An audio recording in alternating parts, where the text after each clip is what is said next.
Chosen one, this message didn't find you by accident. You didn't stumble upon this video while casually scrolling. You were led here because your spirit needs to hear this now. You've been questioning, reflecting, feeling the weight of what you've endured, and wondering if any of it was even worth it. You've looked at your life and asked, why me, more times than you can count. But what if I told you that you're not cursed? You're chosen, that what you've gone through wasn't punishment. It was preparation, and that the pain you've paid with has positioned you for a blessing that can't be stolen, duplicated, or denied. Let's break it down. 7 chapters, 7 truths, all for the one who has paid a heavy price to be where you are. Before we dive in, take a moment to like, share, and subscribe if you haven't already, because this is a message every chosen one who's been through the fire needs to hear. If this message already stirs something deep in your spirit, drop the number 77 in the comments. That's not just a number. It's a signal to the universe that you recognize the price you've paid, and you're ready to walk boldly in the blessing that's been prepared for you. Only those who are truly chosen will stay until the end, and those who do, those who feel every word, every truth, every confirmation, will leave with a sharpened spiritual vision, renewed clarity, and divine validation of the sacrifices they've made. And remember, this isn't just a message, it's a mirror. Come back to this video as often as you need. Every time you replay it, a new truth will unlock. Something you missed before will now hit different. Why? Because your spirit will be more ready, your ears will be more open, and your blessing will be even closer. Let's begin. Chapter 1. You paid with time. While others were racing ahead, chasing trends, chasing status, chasing temporary satisfaction, you were standing still.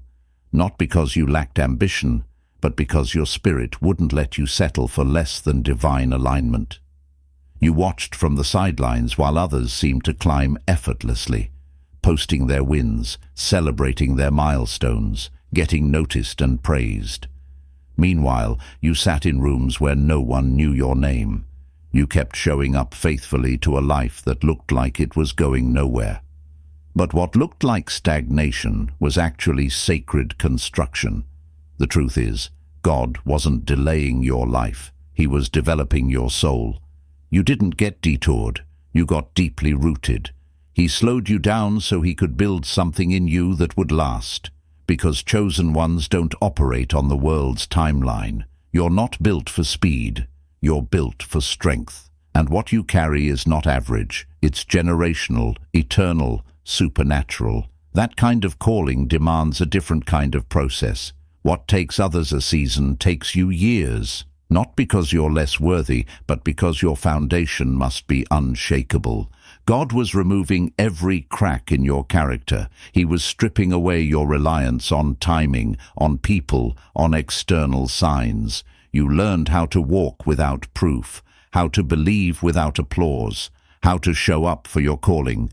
Even when no one was clapping, every silent season taught you obedience. Every delay taught you surrender. Every detour refined your discernment. And while it hurt to watch others seem to flourish while you stayed in the background, understand this: what they built quickly may not last. But what you're building, in obedience, in surrender, and in time, it will be unshakable. Because it was born in the secret place. It was built in the year 1990. It was tested when no one was watching. They got visibility. You got vision. They got momentum. You got meaning. They got followers. You got foundation. And that time you thought you lost. It wasn't lost. It was multiplied in the spirit. Every unseen act of faith, every hidden prayer, every small obedient step added up. While the world moved fast, you moved true. And now you're not just ready, you're refined. You're not just stepping into success, you're stepping into destiny. You didn't miss your moment. Your moment was being made. Now, when you rise, you won't rise fragile. You'll rise fortified. You won't rise needing validation. You'll rise walking in authority. Because you paid with time, you sacrificed the shortcut. You let go of the easy route, and because of that, your time is not just coming. It's divine, it's designed, it's right on schedule. You weren't being punished in the waiting, you were being positioned. Now, the time you paid is the power you walk in, and the time you gave is the reason you're chosen. Chapter 2. You paid with the kind you release late at night when no one is around. When the house is quiet, the world is asleep, and you're left alone with everything you've been holding in. You've cried because you were overwhelmed, because you were tired of being strong, because you had to carry pain that wasn't even yours, generational pain, family burdens, unspoken expectations. You carried weight that no one helped you lift, and sometimes no one even acknowledged it was there. You smiled in public while breaking in private. You gave advice with a heavy heart. You encouraged others even when you had no hope left for yourself. You were the pillar everyone leaned on, the safe place others cried to. But who was there when your spirit was the one shattered? You remained loyal to people who betrayed you when you needed them most. You stayed longer than you should have. You forgave when you had every reason to walk away. And every time someone left you, overlooked you, or wounded you, you swallowed the pain and kept going. But the tears came, sometimes slowly, sometimes all at once, not out of weakness, but because you were human, because you were healing, and those tears weren't wasted, not a single one. You see, in the kingdom, what the world sees as brokenness, God sees as offering. Every tear was a seed you planted in the soil of your future. Every time you chose to weep rather than become bitter, you were sowing something sacred. Those tears softened the ground for the blessing that's now growing. God was not ignoring you. He was gathering each drop, every silent sob, every whispered "why me?" every breakdown moment where you couldn't even pray, just weep. All of it was seen, all of it was sacred, because it was in those moments, the ones no one applauded, that you were being spiritually refined. Those tears watered your spiritual maturity. They taught you compassion. They made your heart softer and your discernment sharper. They made you more sensitive to pain, not just your own, but others too. And now, you don't just carry wisdom, you carry depth. You carry a kind of strength that doesn't look loud, but is deeply rooted. And here's the beautiful part. Those tears didn't just mark your pain, they marked your growth. They became liquid prayers. They became the evidence that you didn't give up, that even in your darkest moments you still felt enough hope to cry, because crying means your heart is still tender.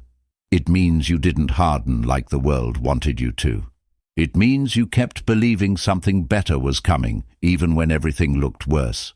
So when you begin to walk in the blessings that are forming now, understand that they weren't given to you out of convenience. They were born from a deep place. You earned them, through perseverance, through nights of grief, through silent morns of trying to pull yourself together to face another day. You paid with tears that no one clapped for.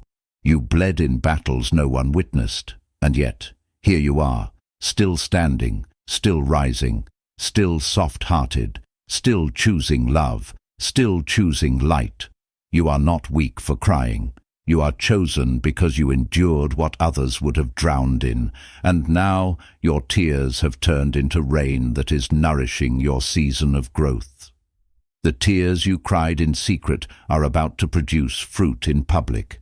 This time people will see the harvest, but only you and God know the price it cost you. Chapter 3. You paid with trust. You trusted people who ended up betraying you. You opened your heart, gave your word, stood by others, only to be left, lied to, or let down. You believed in their potential, even when they gave you every reason to walk away. You stayed loyal in moments when others would have left. And somehow you still gave people the benefit of the doubt. Not because they earned it, but because you live from a place of integrity, not convenience. But it wasn't just people you trusted, you also trusted the timing of your life. Even when that timing made absolutely no sense, you trusted God when the lights went out, when the path disappeared, when everything around you was falling apart and the answers you prayed for never came. You trusted without confirmation. You obeyed without signs. You stayed grounded in silence when all you wanted was a whisper from heaven to tell you it wasn't all in vain. That's the kind of trust that can't be learned in comfort. It can only be forged in fire. Because trusting God when it makes sense is easy. But trusting Him when your heart is shattered, when doors keep closing, when prayers seem to go unanswered, that's different. That's sacred. That's spiritual maturity. You had to let go of the illusion of control. And that's exactly where your strength was built. Not in the knowing, but in the not knowing. Not in the certainty, but in the surrender. You walked when your legs were shaking. You said yes when your mind was full of questions. You gave God a full body, full heart, full soul yes, even when the path ahead looked like wilderness. You obeyed when logic screamed no. You moved forward when your emotions begged you to stop. You trusted the process not because you understood it, but because something deeper in you knew it had purpose. That kind of trust doesn't always come with peace. Sometimes it comes with pressure. It comes with resistance. It comes with feeling like you're losing, when in reality, you're being positioned to win in a way the world can't measure. And let's be honest, that trust didn't make your journey easier. In fact, in many ways, it made it lonelier. Because when you trust like that, you walk a different road. You say no to things that others chase. You stay behind when others rush ahead. You stay still when others sprint. Not because you're afraid, but because you're aligned. That kind of trust makes you look strange. It makes others question you. It makes you question yourself. But through all of it, you never stopped. Even when you doubted, you didn't disconnect. Even when you questioned, you didn't quit. Even when the storm raged, your spirit remained anchored.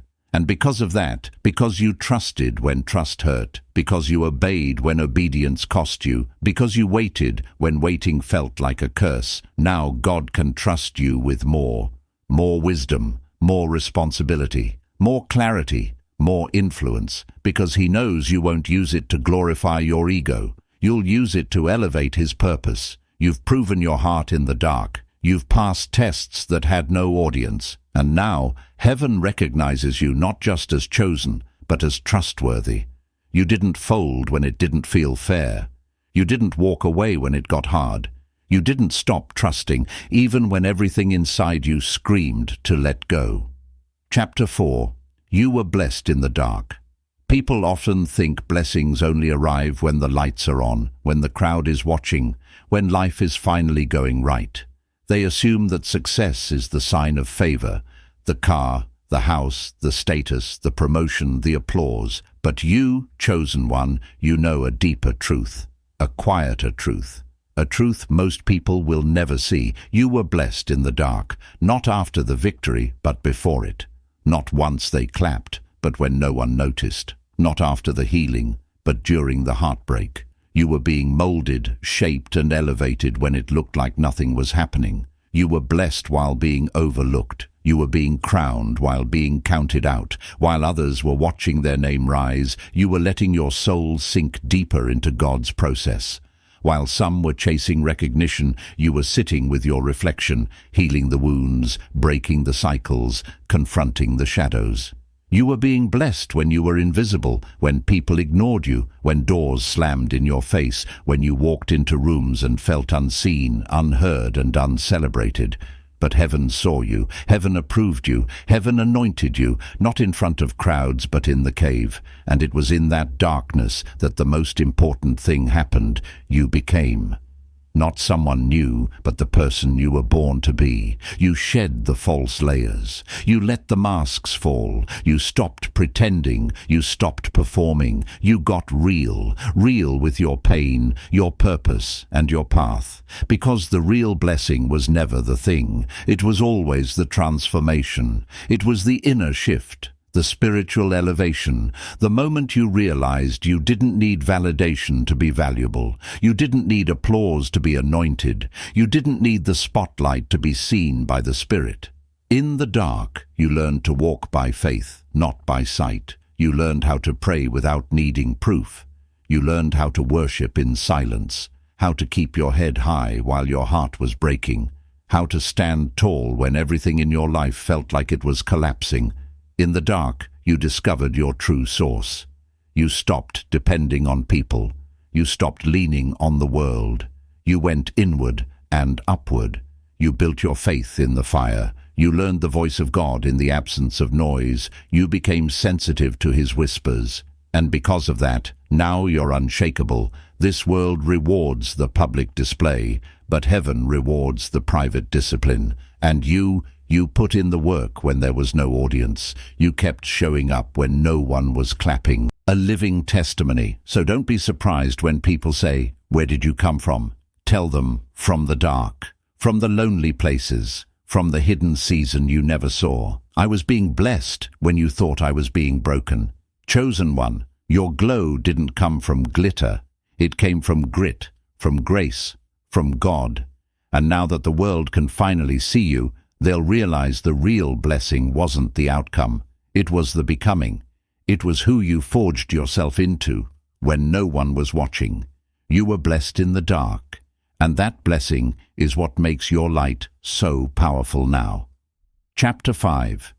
You lost much but gained more, chosen one. Let's be real. You've lost a lot more than people know, more than even you like to admit sometimes. You lost people you loved, people you prayed for, believed in, poured into. You lost time, years spent waiting, hoping, trying, only to be left with unanswered questions and invisible scars. You lost opportunities that seemed tailor-made for you, moments that slipped away just as you were reaching for them, relationships that ended without closure, friendships that faded into silence. You even lost pieces of yourself along the way, your innocence, your trust, your sense of safety, the version of you that believed everyone had good intentions, the version of you that smiled more easily, loved more freely, dreamed more boldly. That loss was real. That grief was heavy. You felt it in your chest, in your sleep, in your silence. At times you asked God, "Why does everything I care about keep slipping through my hands?" You looked at your life and saw ashes, not answers, empty space, not purpose. But here's the twist, and this is where the revelation comes in. Every time something left your life, something greater was being prepared for you. You weren't being punished, you were being pruned. You weren't being overlooked, you were being refined, because pruning always looks like loss before it looks like fruit. God was never subtracting to hurt you. He was subtracting to multiply you. He was removing what looked good so he could make room for what's divine. He was protecting you from things you didn't even see coming, from people who couldn't carry your calling, from situations that would have slowly drained your soul. What you thought was rejection was actually redirection. What felt like abandonment was alignment. What looked like the end was simply the exchange. The holy trade, where God said, "Let me take what you think you need, so I can give you what you're really called to carry." And now look at what you've gained. You've gained wisdom, the kind that doesn't come from books, but from heartbreak and healing. You've gained discernment, the ability to feel when something's off, to spot hidden intentions, to hear what isn't being said. You've gained peace, not just silence, but real soul-level stillness. The kind of peace that keeps you calm when chaos tries to enter the room. You've learned that peace is more valuable than popularity, that alignment matters more than attention, that silence can be more powerful than speaking, that being alone isn't the same as being abandoned.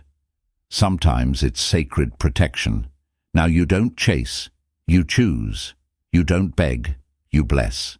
You don't cling, you release. Because you've learned that what leaves you doesn't define you, it frees you. And what's meant for you will always find you. You've lost much, yes, but you've gained more than you ever imagined. Clarity, confidence, divine protection, and unshakable inner strength. Now you walk differently, not because you have everything you want, but because you know exactly what you no longer need. You've been through the fire, and you didn't come out empty. You came out elevated. You came out focused. You came out chosen. So when they ask how you're still standing, how you're still smiling, how you're still walking with such peace, tell them, I lost much, but what I gained can't be measured in things. What I gained is eternal. And that's the difference between those who were broken and stayed broken and those who were broken and rebuilt stronger. You, chosen one, are the latter, and you didn't just survive the loss, you transcended it. Chapter 6. They saw the result, but not the price. Now that you've arrived at this place of peace, strength, and breakthrough, people are watching. They see your success, your calm in the storm, your confidence that seems unshakable. They call you lucky. They admire your glow up, your breakthrough. They might even envy you quietly from the sidelines. They see the harvest, the fruit on the vine, but what they don't see is the soil, the sweat, and the sacrifice beneath it all. They don't see the countless lonely nights where you lay awake wrestling with doubts no one knew about, the silent tears shed when nobody was around to comfort you, the spiritual battles fought in the quiet moments before dawn when you whispered prayers with a weary soul. They don't see the years spent in obscurity, the times you felt invisible, irrelevant, overlooked, the moments when you asked yourself if the waiting would ever end, if the struggle was worth it, if your calling was even real. They don't see the inner wars, the fight against fear, the battle with your own insecurities, the wrestling with questions that had no easy answers, the voices in your head that told you to give up, to settle, to stop believing. They don't see how many times you had to keep walking forward without a map, without a mentor, without financial backing, only armed with vision and unwavering obedience.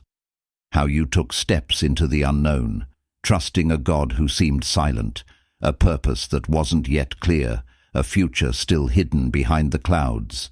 Let them talk. Let them speculate. Let them guess the reasons for your rise. You don't owe anyone an explanation. You don't have to defend the process, because those who walk with God don't need to be understood by the world. They need to be obedient to the call on their life. Your journey was not paved with luck or chance. It was forged with pain, perseverance, and unshakable faith. You paid the price in full. Every setback was a lesson. Every tear was a seed. Every lonely moment was preparation. Every no was redirecting you to a greater yes. You did not take shortcuts. You did not settle for less. You did not trade your destiny for comfort. And that's why your blessing can't be faked. It's not a flash in the pan or a momentary win. It's authentic. It's deep-rooted. It's battle-tested. When people look at you now, they're not just seeing your success. They're witnessing the victory of a soul that refused to quit, a spirit that refused to be broken, and a heart that remained faithful even when faith felt impossible. So wear your scars like medals. Carry your story like armor. Because the price you paid isn't just your past, it's your power, and no one can ever take that from you. Chapter 7. This is why you're blessed. Chosen one, listen closely. Your blessing is not the result of ease or luck. It's not because the path was smooth or the journey comfortable. Number, you are blessed because you were faithful when everything inside you wanted to quit. You are blessed because you held on tight when the world told you to let go, because you chose endurance over escape, faith over fear, hope over hopelessness. You're not blessed simply because of what you have now. Your blessing runs far deeper. It's rooted in everything that didn't break you, every trial you faced and refused to let define you, every season of silence where your spirit grew louder, every moment you sacrificed your comfort, your desires, your ease for something greater.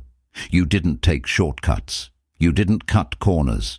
You didn't compromise your integrity or sell out your soul for temporary gain. You stayed true to your calling, even when it meant walking alone. You stayed committed to your vision, even when no one else believed.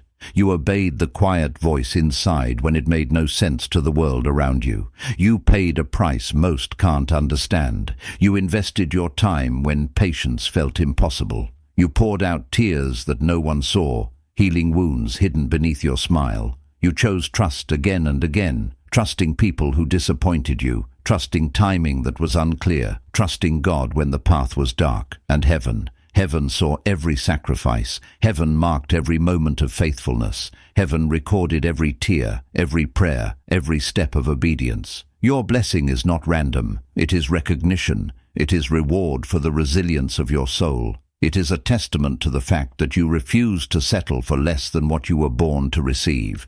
Now it's your time.